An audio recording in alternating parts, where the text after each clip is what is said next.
Pour encore que le ciel soit sûr. Voici le reportage de Christophe Whelan à Kourou.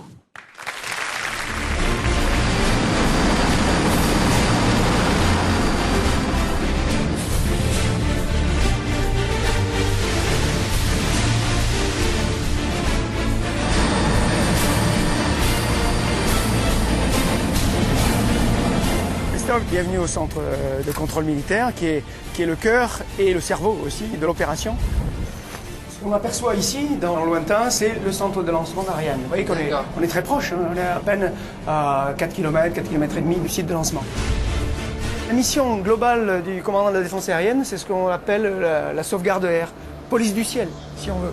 En France, il y a des zones stratégiques, donc beaucoup de zones interdites qu'il faut surveiller et être capable d'intervenir. Ce qui est quand même important, c'est la rapidité d'action. Voilà. Et puis c'est le colonel Lavigne qui va vous décrire le système.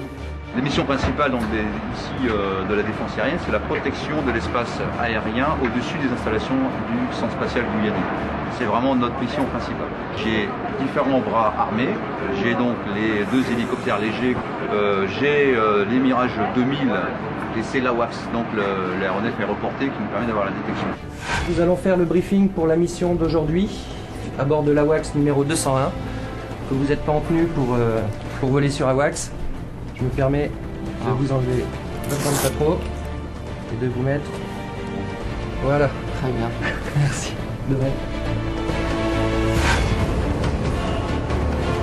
Les AWACS sont des Boeing 707 qui ont été modifiés et équipés d'un radar spécial.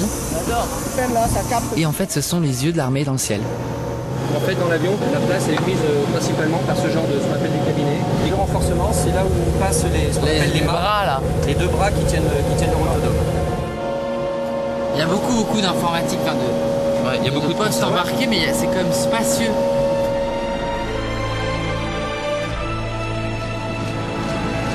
Donc on a décollé de Cayenne qui se situe ici. Et actuellement, nous sommes ici. Les petits plots bleus que vous voyez par intermittence, c'est notre détection maritime. Et ça nous permet d'envoyer l'intégralité de notre situation au sol. Donc le symbole va être différent selon si les gens sont amis, ennemis, des avions civils, des chasseurs, hein, vous voyez un petit peu tout ça quoi.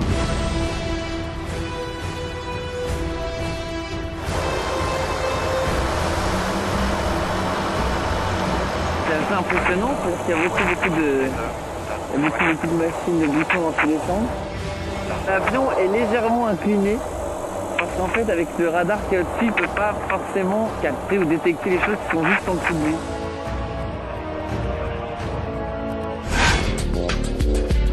Alors là, Michel, on se trouve au centre spatial de Kourou où il y a 30 ans, la première fusée Ariane décollait. C'est assez impressionnant et derrière moi, c'est la maquette grandeur nature de la fusée qu'on aperçoit. Voilà, donc on va découvrir ensemble ce qui se passe ici, qui est assez excitant, j'avoue. Donc nous sommes actuellement dans la salle dite Jupiter 2. En face, on a vraiment le Saint des Saints qui est le centre de contrôle opérationnel. C'est ici que l'on donne l'autorisation de décollage. Donc nous avons une très forte coopération avec toutes les forces armées et notamment de l'armée de l'air pour garantir la surveillance du centre spatial.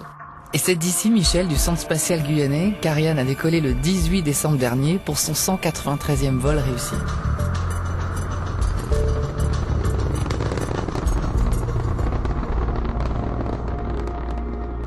Mais le centre spatial étant quand même un point névralgique, on doit s'assurer qu'il n'y a pas de risque d'intrusion et que toute l'activité sur la base peut se dérouler en toute sécurité. Christophe, nous voilà dans la salle d'alerte des Mirage 2000 et je vous présente donc les 2 pilotes d'alerte cet après-midi. Bonjour. Quel palier? Bonjour. Bonjour. On est équipé lorsque l'on part d'un gilet comme celui-ci. On a une balise de détresse en cas d'éjection. Et alors, pourquoi un pantalon anti-jet? Pourquoi vous expliquez? Comment ça s'explique? Le pilote peut... Alors, qui fait quoi là? Quelle sorte de technicien on a? Alors, moi je suis mécanicien depuis 5 ans, donc mécanicien vecteur sur la base d'Orange, où j'étais affecté aux différents escadrons de la base. Et je fais ce boulot sur Mirage 2000, plus spécifiquement ce qu'on appelle PISTA, c'est-à-dire qu'on s'occupe de la mise en œuvre de l'avion, du contrôle avant et après le vol. On forme une équipe, on est là pour superviser, si vous voulez, le bon déroulement du départ avion. Donc on aide à installer le pilote dans le cockpit. On fait toutes les vérifications nécessaires lors de la mise en route. Et on donne le feu vert pour que l'avion décolle.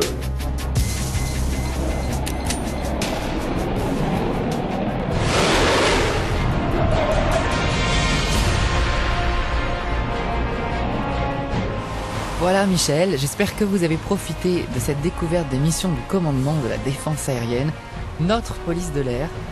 Et au fait, merci.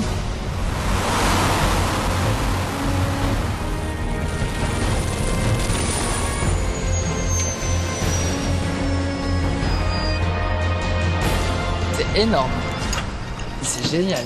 Quand on a les jambes dehors, avec la vitesse, c'est super compliqué d'avoir les jambes qui arrivent à... Non mais c'est vrai, qui arrivent à tenir, on a tendance à avoir les jambes qui partent comme ça. Non mais c'était vraiment génial. Ça, j'ai adoré.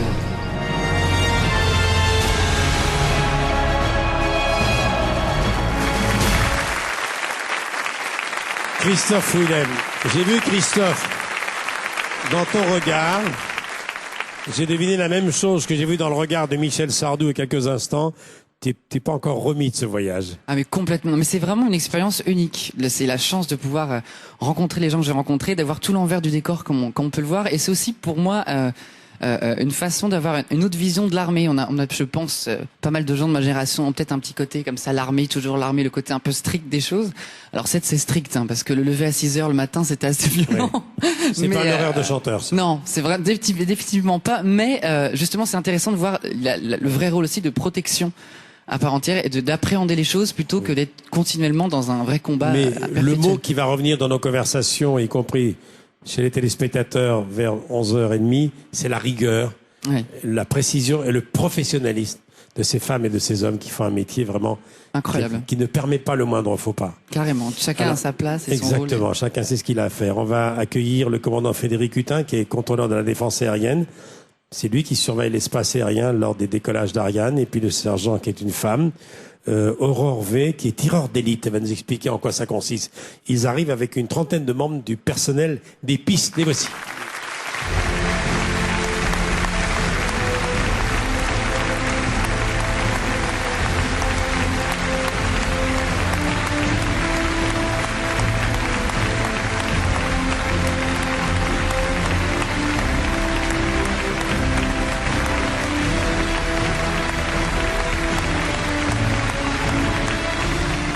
Bonsoir.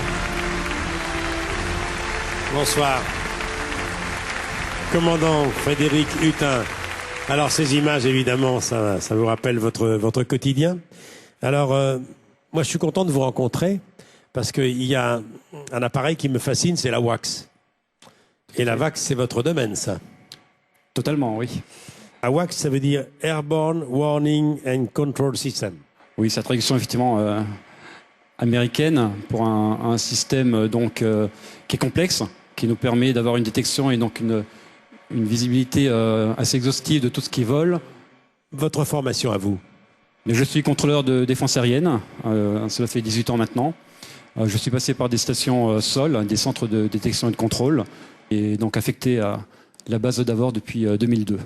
Alors maintenant le sergent Aurore V, tireur d'élite. Vous étiez dans l'hélico avec Christophe Willem. Hein. Ça veut dire quoi, tireur d'élite? En fait, on est mis en place pour les mesures actives de sûreté aérienne, au même titre que les Mirages. En fait, on est deux personnes, un tireur, un chef d'équipe, qui vont intervenir sur des aéronefs en vol. Donc, soit pour la défense de zones interdites de survol, soit pour des missions d'assistance. Quelle est votre formation? Je suis commando parachutiste de l'air. Alors, vous avez été détaché dans tous les endroits importants, hein. Djibouti, Tchad, Togo, Guyane, Afghanistan, Côte d'Ivoire, dans tous les théâtres d'opération. Vous avez quel âge? 31 ans. Vous êtes encore toute jeune. Alors Christophe, parle-moi d'Ariane. T'as assisté à un tir d'Ariane. C'est pas tous les jours. C'est comme le 30e anniversaire. T'étais bien placé. Ah oui, très très bien. C'est assez unique. Voilà, c'est une vraie chance d'avoir vu ça. Moi, je suis complètement passionné par l'espace. Et évidemment, quand on m'a proposé d'aller voir le système de sécurité qui se passait autour de la fusée, ça mêlait les deux. Voilà, ma curiosité, j'avais pour l'armée, et en même temps tout ce domaine-là que je connais pas du tout. La prochaine étape, c'est l'espace. Voilà. C'est la On Lune. fera la prochaine émission là-bas. La prochaine émission là-bas. Avec plaisir. D'accord, ce sera plus compliqué à monter. Hein. Merci beaucoup. Je rappelle que Christophe, pour ses fans, est en tournée. Il s'arrête au Zénith à Paris le 18 et 19 mai. Il va chanter au mois de mai à Amnéville, à Dijon, à Strasbourg. Alors maintenant,